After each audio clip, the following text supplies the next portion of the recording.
existe uma incompreensão no mundo religioso. Isso divide a religião, entendeu, gente? Entre os grupos,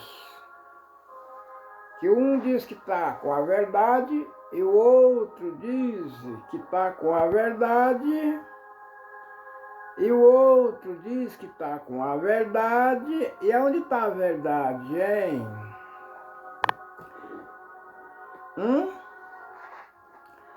E onde está a incompreensão, gente? Tem coisa que é mentira e eu recebo como verdade. E tem coisa que é verdade e eu recebo como mentira.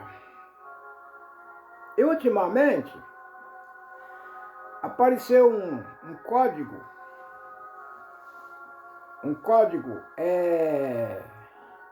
penal, entendeu, gente? Um código de leis. O que tiver escrito aqui é a verdade. Ninguém abomina, tudo bom? E quem reprovar o que está escrito aqui é digno de condenação. Por quê? Porque é um código penal, gente. É um código de lei. Ninguém está acima da lei. O que é lei, hein?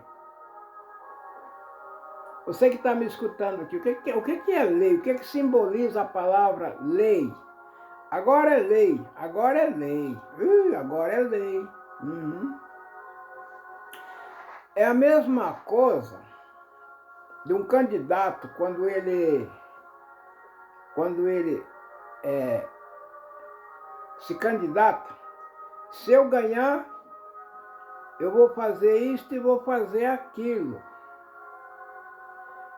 E quando ele ganha, as pessoas que acreditaram nele, ou que votaram para ele, cobra dele o que ele prometeu. E às vezes não está em condições dele fazer. Por quê? Gente, que prometer é uma coisa, e cumprir a promessa é outra coisa. Aí tem aquelas pessoas que antigamente faziam uma estalta, a fotografia de uma pessoa que foi uma pessoa gentil aqui na terra, teve um nome consagrado, fez o bem. E aquela pessoa morre consagrado como santo, né? Santo. Santo é uma pessoa boa, né? Uma pessoa, né?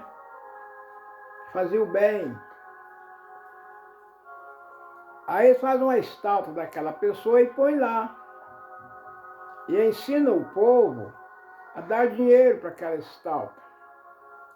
E as pessoas vão lá, ó, se fulano de tal fizer isso para mim, eu dou 10 reais para ela. Se fulano de tal fizer isso para mim, eu dou 500 reais. E acontece, gente, o que a pessoa pede, a natureza dá condições dele conseguir aquilo.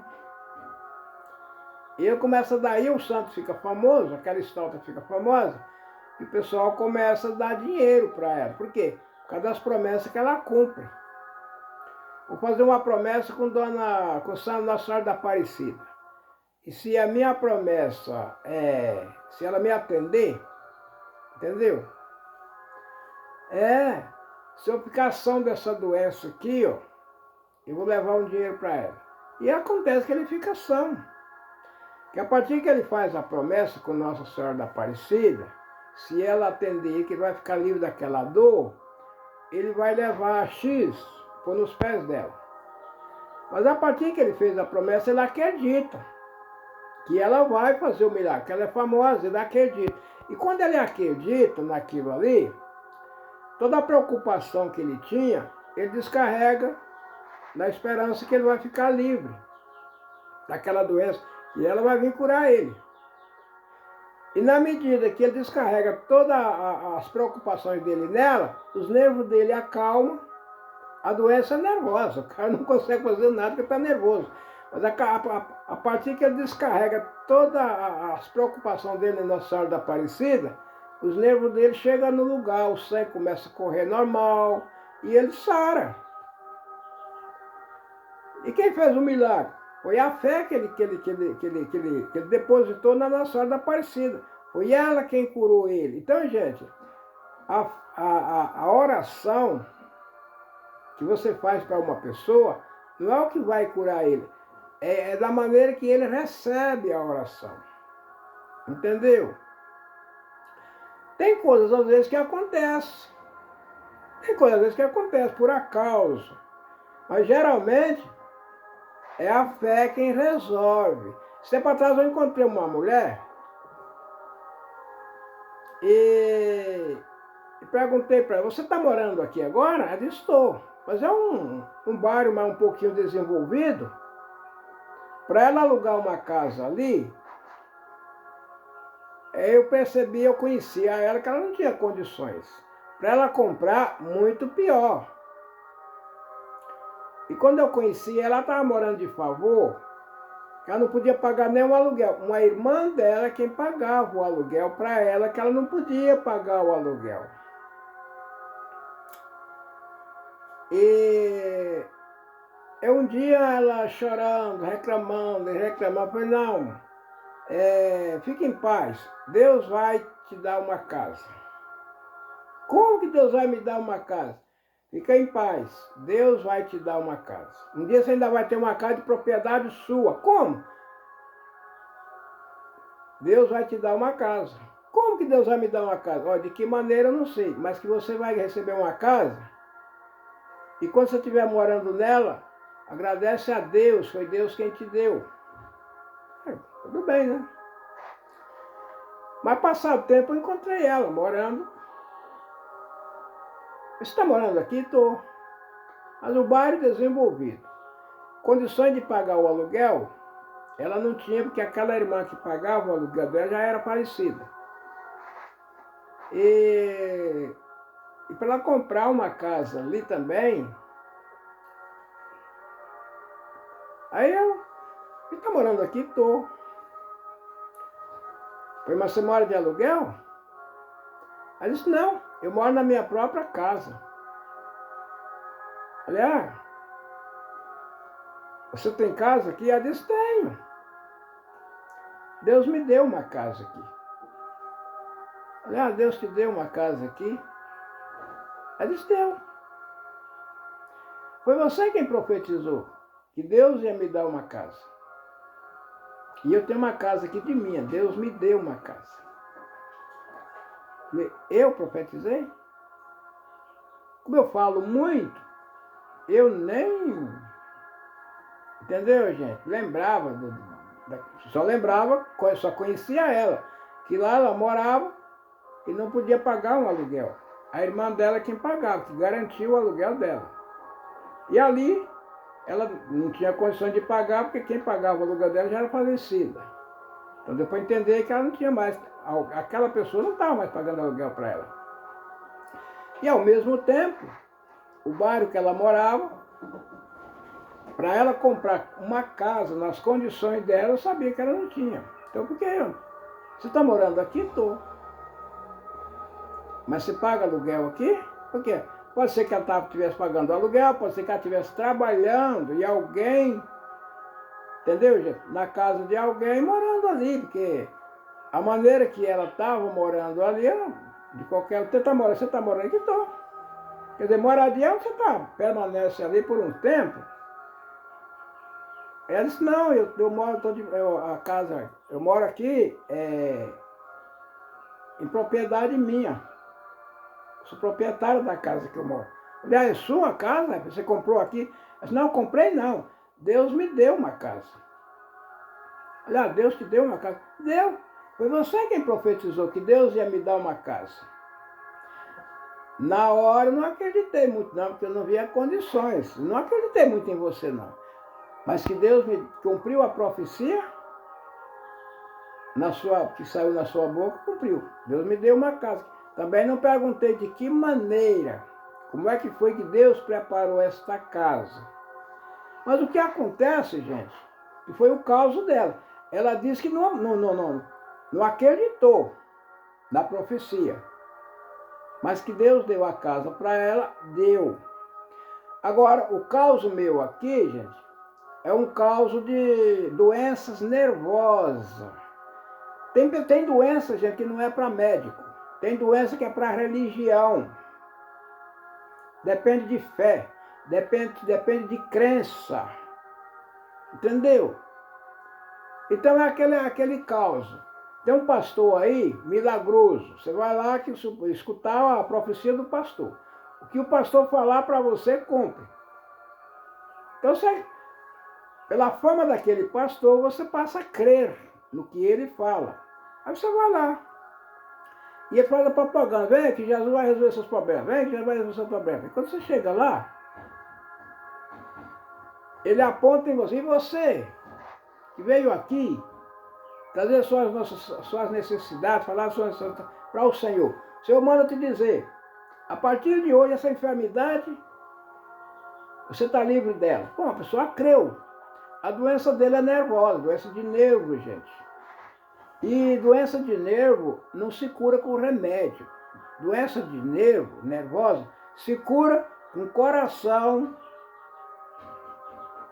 Entendeu, gente? Um coração que se acha em paz. É a mesma coisa, você tem uma dívida para pagar. E você não dorme de noite pensando na sua dívida.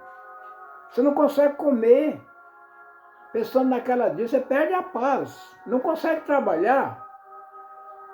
Aí você vai você tem um irmão rico, né? Aí de repente você recebe a visita do teu irmão. Ou vem falar que você está mal, você está doente. Rapaz, eu estou ruim. E você sente e começa a contar a situação. Eu estou assim, eu estou assim, eu estou assim. Eu tenho uma dívida aí com fulano que eu não consigo pagar essa dívida. E de vez em quando ele manda falar para mim, e se eu não pagar essa dívida, ele vai vir aqui, entendeu? Vai tomar tudo o que eu tenho. E a pessoa perde a paz. Não pode pagar a dívida, vai perder o que tem. Aí, além de estar devendo, vai perder. Aí o irmão dele, que é rico, tem, não, peraí, seu problema é isso. Aí eu vim falar que você tá aqui numa situação muito difícil, mas seu problema é isso. Meu problema é esse. Então vou fazer o seguinte, quanto é que você deve lá? Eu devo X, tá bom. Põe na minha conta isso aí.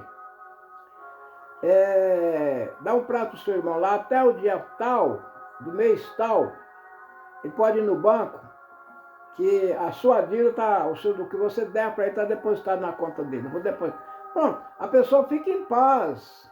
A partir dali, aquela preocupação da dívida que ele tinha, que ele ia perder o restinho que ele tinha, aquilo, não, graças a Deus. Agora eu vou dormir em paz. Meu irmão vai pagar. E ele sabe que o irmão paga, né? Ele sabe que o irmão é fiel, que o irmão promete. Agora, se o irmão... que nada, meu irmão prometeu, meu irmão não paga nada. Meu irmão deve para todo mundo aí, pega dinheiro emprestado, não paga para ninguém, não tem palavra. Ele vai crer no irmão? Então o milagre não vai acontecer não, gente. Mas ele vai crer, não, peraí, meu irmão ligou para mim, disse que eu posso dormir em paz, que ele vai pagar a minha dívida. Graças a Deus. Bom, a partir dali, ele vai comer, ele vai dormir, ele vai trabalhar numa boa. O que salvou ele? A fé, que ele acreditou que o irmão vai pagar a dívida dele. Agora, se o irmão não pagar, ele volta a adoecer, é claro. Porque aí vai perder a paz novamente. Mas no dia certinho, ele liga para o irmão, e aí, mano, como é que é? Tá tudo certo? Tá tudo certo. O seu queredor lá já me deu aqui o recibo, que tá tudo certo, você não deve nada. Pronto, a pessoa sara. Assim, gente, é as promessas. Eu faço uma promessa com Nossa Senhora da Aparecida. Se ela me socorrer assim, preparar isso, aquilo e aquilo. E a partir que eu faço a promessa, as pessoas que conhecem Nossa Senhora da Aparecida, que fez a propaganda dela para mim, pode fazer essa promessa e esperar. A partir que você prometer, só que tem uma coisa, hein? Cumpra a sua promessa.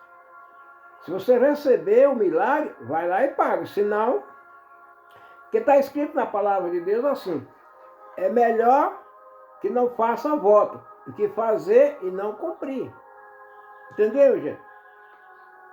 Não faça voto, que é melhor que não faz do que fazer e não cumprir. Na lei de Moisés, o pessoal fazia voto, né? Se Deus fizer isso e isso para mim, eu pago isso e pago aquilo para ele. Sacrifico, entendeu? Então a pessoa fazia voto e pagava o sacrifício, fazia um sacrifício, fazia um altar e queimava o sacrifício. Comprava carneiro, comprava animais e queimava em sacrifício a Deus, ao voto que ele fez. Agora o pobre não podia fazer voto, gente, porque pobre não tem dinheiro para comprar. Então em Jesus já proibiu, ó, não jura nem, entendeu? Por isso, nem por aquilo e nem por aquilo. Nem pela vossa cabeça, que você não pode tornar um fio de cabelo seu branco ou preto. Então não vote nem pela sua cabeça, tinha pessoas que votavam pela vida dele. Na igreja católica tinha um juramento. Você jura, fulano? Eu juro. Então você tinha que jurar. Na igreja católica tinha um juramento. Foi você que fez isso? Foi. Não, não foi eu não. Você jura que foi você que não fez? Juro. Por quê, gente? Na lei de Moisés tinha um juramento. Jesus proibiu o juramento. Não jura nem por isso, nem por aquilo, nem por aquilo lá. Por quê? Porque no mundo de Jesus, gente, Jesus veio num mundo pobre. Entendeu? Quem estava na lei de Moisés, estava na lei do dinheiro. O cara podia pagar. Podia pagar. Né? Você acha que o vingador, as pessoas que matavam, as pessoas por vingança, eles não ganhavam? Claro que ganhavam. Tinha o vingador do sangue. Né? A pessoa matou, ele tem que morrer. Então tinha coisa que nem na pré-igreja, a pessoa já era lei, matou, tem que morrer. O cara batia na cara do outro, tinha que morrer. O cara batesse na cara do outro, tinha que morrer. Já na lei de Jesus é diferente. Quando ele fere uma face, ofereça a outra. Mas na lei de Moisés, não, se desse um tapa na cara do outro, você tinha que morrer. Eu lembro até no meu, na minha meninice, no estatuto da igreja católica, homem não apanhava na cara. Se o cara matasse o outro, porque deu um tapa na cara dele, nem na cadeia não ia. Se o cara matasse o outro porque ele deitou com a mulher dele, nem na cadeia não ia. Então, gente, o povo passou a fazer o julgamento com as próprias mãos. Entendeu? Então, você passou a conhecer a lei, você mesmo já, entendeu? Foi aonde veio aquela frase que nós temos. Se você comer desse fruto, você vai ficar conhecendo o bem e o mal. Agora, quando eu conheço o bem e conheço o mal, aí eu começo a fazer justiça comigo mesmo. Eu sei aonde eu posso machucar a pessoa e sei aonde eu posso fazer bem a pessoa. Como era o caos? A mulher adultera, tinha que ser apedrejada. Quer dizer, então chegou um lugar que se o homem tivesse uma mulher que era constatado como mulher dele, pegasse ela com outro homem, ele matava ela. Mas por que ele matou a mulher? E matava o homem também, que pegou com ela. Então tinha até uma lei, quem deita com mulher casada não tem a vida segura. Tem o peito numa bala e o corpo na sepultura. Virou até verso, né? Rema, isso aí. Mas, então o povo passou a fazer justiça com as próprias mãos. Aí você nascia, ia lá na igreja e batizava você. Você já crescia religioso. O que você aprendia na religião? Você conhecia o bem e o mal. Casou. Pegou sua mulher com outro homem? Você ia lá, matava ela e matava o homem junto. Na lei de Moisés era assim, era apedrejado os dois. Pegou o cara, deitado com a mulher casada, morriam os dois. Na lei de Moisés era assim. Já Jesus Cristo trouxe um modo diferente, o perdão. Jesus já trouxe a lei do perdão. Quer dizer, quem derramar o sangue do homem, pelo homem o sangue é derramado. Então, gente, de qualquer maneira que o cara comete um crime, mata uma pessoa, naturalmente, a sentença dele é morrer matado. Parece que não. Eu, na minha meninice, eu vinha observando isso. O cara ia matando, daí a pouco alguém matava ele. Por quê? Porque na medida que o cara vai matando, ele vai gerando inimizade. Eu mato uma pessoa porque matou meu irmão. Aí o irmão daquela pessoa que morreu, já põe eu na lista que vai me matar. E assim um vai matando o outro. Violência gera violência. Então o mundo de Jesus, gente, foi um mundo ao contrário. Na lei de Moisés, se você batesse na cara de um, você tinha que apanhar na cara. Quer dizer, violência gera violência. Já na lei de Jesus Cristo, não, quando ele bateu na face, vira outra.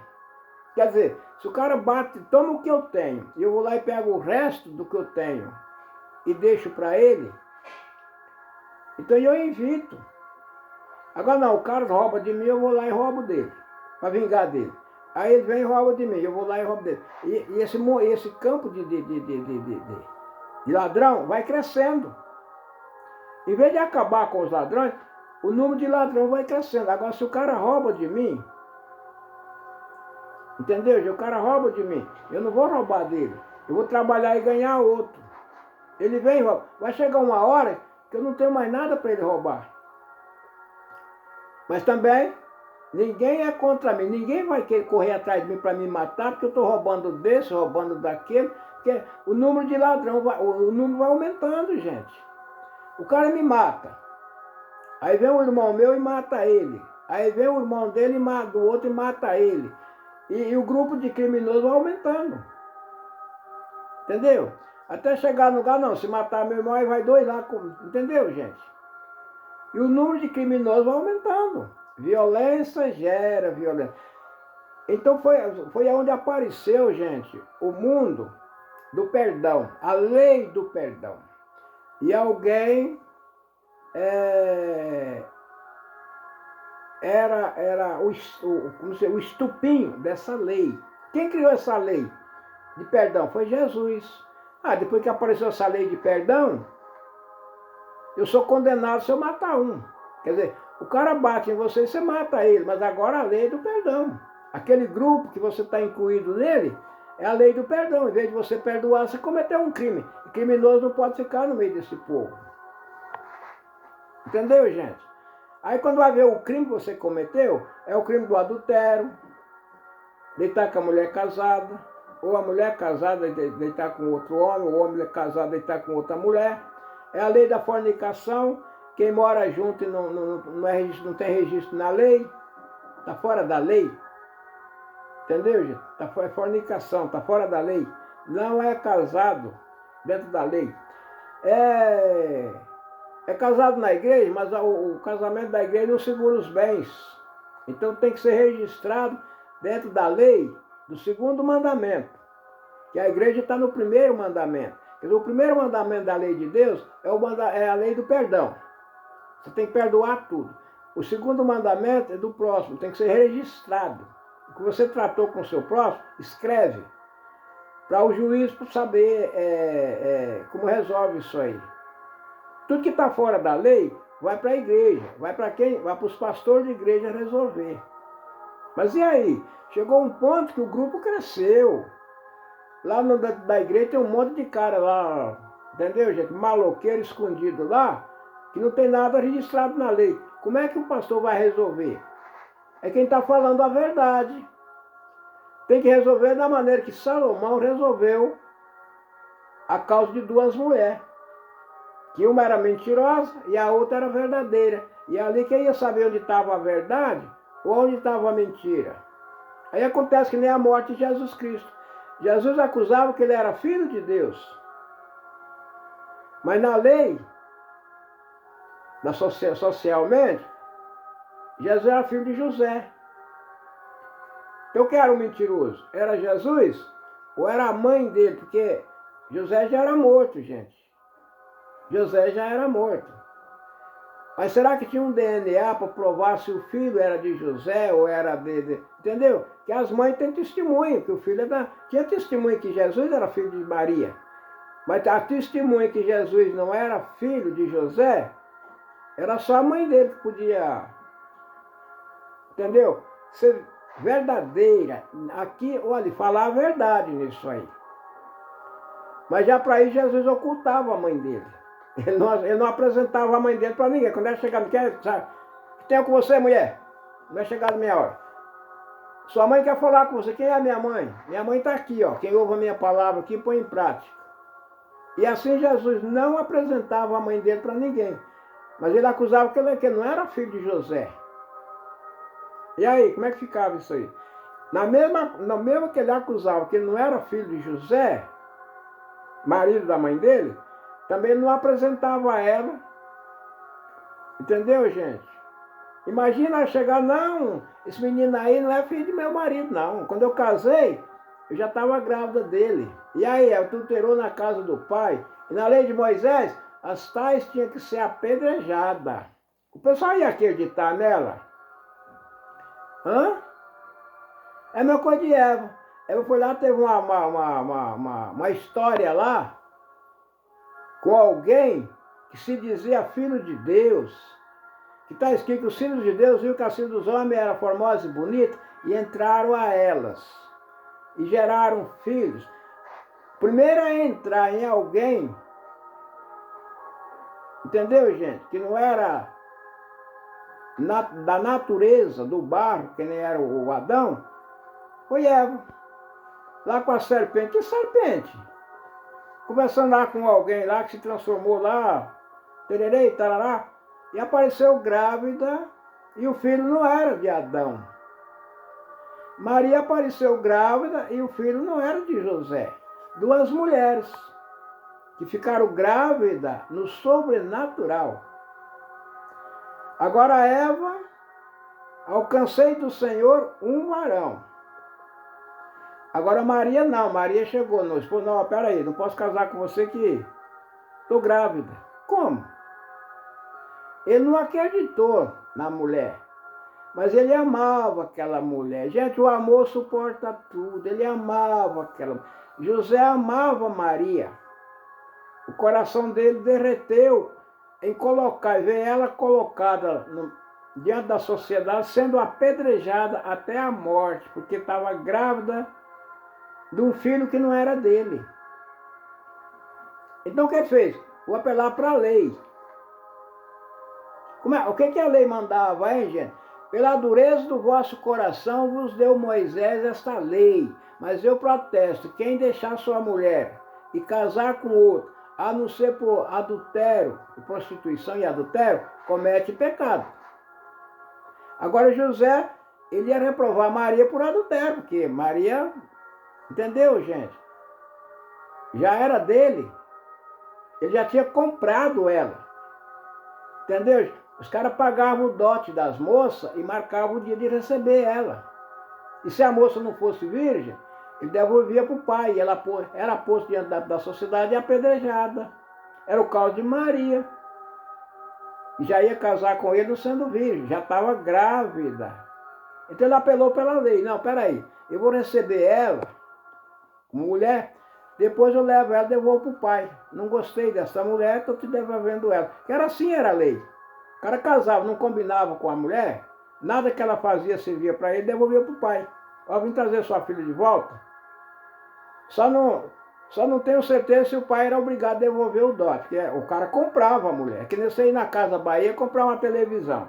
Depois a televisão não funciona, você vai lá e devolve ela.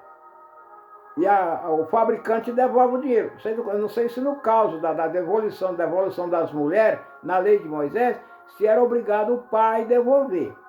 Eu sei que ele podia vender a moça duas vezes. Se nas duas vezes que ele vendeu, na primeira, o marido devolveu. Ele vendia ela outra vez para outro marido. Devolveu. Aí ele não podia vender ela mais. Ela tinha que ficar na casa do pai até a morte. Então parece que aí é que ela, já, sei lá, acho que é onde apareceu o mundo das prostitutas, onde ela podia ir deitar com alguém e a troco de dinheiro. Não sei, esse campo aí, eu não estou bem adestrado nele. Mas estou falando aonde a lei é o limite. Então José apelou para a lei. Ele sabia que o filho não era dele. Então ele ia devolver a mulher ao marido, ao pai. Quando ele teve um sonho por revelação que um anjo desceu a ele dizendo: não temas em receber Maria, tua mulher, porque a gravidez dela veio de Deus. Ela vai dar à luz ao Filho de Deus. Gente, isso tudo apareceu misteriosamente. José também não ia lastrar que o filho não era dele, porque aí ele condenava a própria mulher, aquela mulher que ele amava. E daí? Segurou-se. Não, ele morreu, gente. E aquilo ficou. Só que o próprio Jesus, reconhecia que o que estava nele era Deus. Ele tinha contato com Deus. Não, eu e meu pai somos um. Eu sou filho de Deus. Ele não falava que ele não era filho de José. Ele falava que ele era filho de Deus, se fazendo igual a Deus. Está escrito lá em Salmos 5,18, de São Lucas. E por causa disso, os judeus procuravam matar, que além de quebrantar o sábado, ainda dizia que Deus era seu pai, se fazendo igual a Deus. E na lei estava escrito: maldito aquele que se fizer filho de Deus. Então, gente, o mundo de Jesus com o mundo de Moisés era praticamente diferente. O mundo de Moisés era o mundo da vingança. Olho por dente, olho por olho. E no mundo de Jesus era o mundo do perdão. É onde nós estamos hoje. Nós temos uma igreja que dentro dela é a lei do perdão. Agora, quando os irmãos que não têm condições de viver no meio do povo e quer ficar lá, e a administração tira e cancela eles, é tido como eles estão errados. Isso aconteceu na Igreja Católica, gente. Onde o padre aceitava tudo, a administração aceitava tudo, adultério, mentiroso, ladrão, estava tudo lá dentro. Não tinha. Aí apareceu a CCB, que corrige, adulterou, cai fora, mentiu, cai fora. É só ir no conhecimento dos irmãos. Agora tem coisa que às vezes, entendeu, gente? Fica encoberto lá, ninguém fala nada. Aí é um outro caos. Aí fica no caso da pessoa que errou, ir lá e conversar com os irmãos: irmão, eu não posso ficar aqui porque eu fiz isso, isso e isso, né? Aí, tudo bem. Mas os irmãos não jogam. Não, você pode congregar. Você não vai fazer isso nem aquilo, mas pode congregar, tudo bem. Não é proibido a pessoa congregar, é proibido a pessoa fazer obra. Agora eu quero ser ancião, mas o que eu pratiquei me elimina do cargo. Eu quero ser cooperador, mas o que eu pratiquei me elimina. Eu quero ser músico, mas o que eu pratiquei me elimina do cargo. Eu quero ser porteiro, mas o que eu pratiquei me elimina do cargo. Não é assim que acontece lá na lei real. O cara é ministro, mas quando descobre que ele roubou de alguém, eles tiram o cargo dele. Mas não é isso, não quer dizer que vai matar ele, né?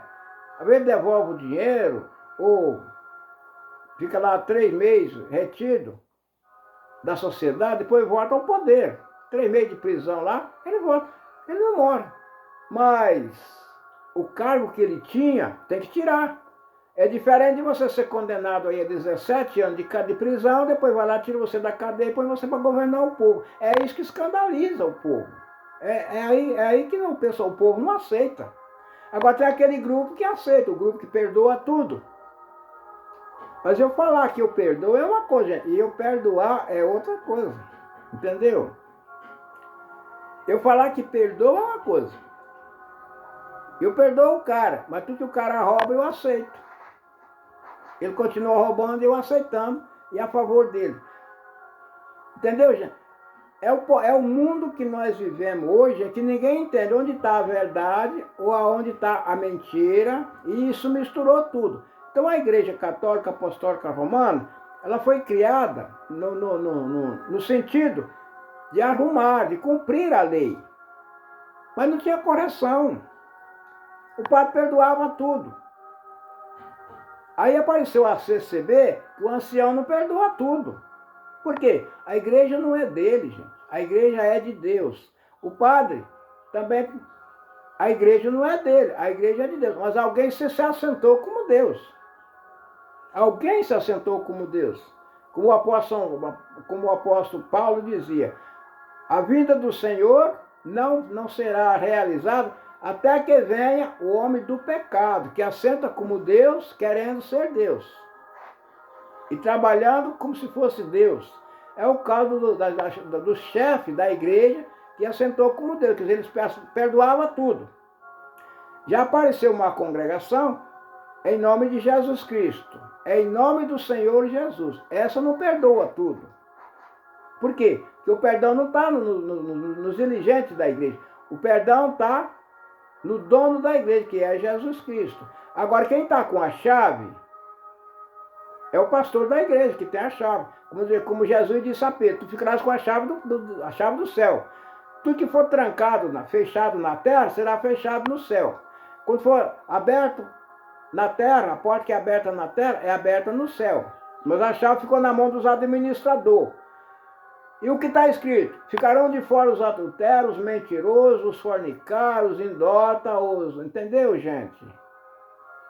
E esse pessoal está no meio da igreja e vai ficar com liberdade. Não. Então, você pode congregar com nós, você não pode fazer nada, não pode trabalhar na obra. Ter uma construção você não pode. Entendeu, gente? Ser um porteiro você não pode, ser um músico você não pode, ser um cooperador você não pode, ser um ancião você não pode, ser um diabo. Não, por quê? É que nem na lei, lá no meio dos candidatos, da presidência, lá da capital, na política. Se você é ladrão, roubou de alguém, você não pode ser vereador, você não pode ser prefeito, você não pode ser, entendeu, governador, você não pode estar na política, você não pode ser juiz. Por quê? Porque o povo toma conhecimento disso aí e começa a condenar a pessoa. E na medida que essas pessoas vão tomando posse, o povo vai desacreditando nele. Não é o caso que acontece? Político, é tudo ladrão. Agora o negócio está caindo nos pastores das igrejas, porque o cara vira pastor e vai para a política. Agora vamos recolher a Bíblia. Por quê, gente? Estudar a Bíblia agora virou o quê? Aí vira aqui, isso aqui está na Bíblia, é verdade. Isso aqui é mentira, está na Bíblia, não pode ser. Não, aqui está na Bíblia, pode fazer. Não, aqui está na Bíblia, não pode fazer. Já virou uma confusão, que ninguém sabe quem é religioso, ninguém sabe quem é político, ninguém sabe quem é... E ultimamente não sabe quem é rico e quem é pobre. Porque quando você vai ver a riqueza que o cara tem, é tudo... Entendeu, gente? Pegado daquele jeito. Atacando as escondidas e tomando... Desarmando o povo e soltando o bandido na rua para roubar as empresas. O que eu falei aqui tem sentido, gente? Deixa um joinha no meu vídeo e aguardo o próximo vídeo que vem aí. Deus que abençoe a todos. Amém.